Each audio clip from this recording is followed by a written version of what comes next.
Владата и невладините организации го растурија бракот и влегоа во отворен судир. Причината е кратењето на државните пари. Истите невладини кои помогнаа СДСМ да дојде на власт сега се лутат на владата затоа што им скрати 15 милиони денари. Се заканија дека ќе прекинат соработката со владата доколку не се направи ребаланс на буџетот и не им се обезбедат парите што досега ги добивале. Случајот стигна до ниво владата на СДСМ да се искари со представници на Сорос во Македонија.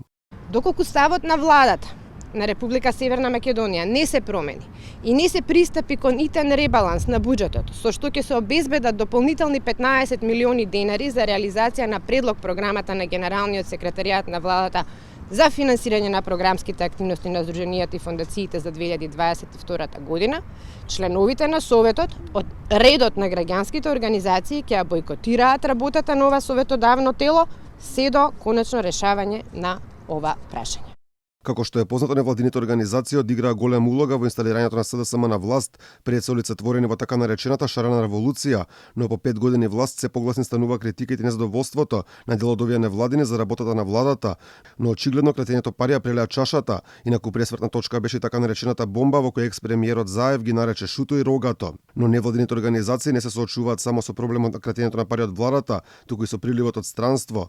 Поради војната во Украина, голем дел од државите кои досега префрлуваат значителни суми на пари за преживување на невладините кај нас, сега ги пренаменуваат за други цели.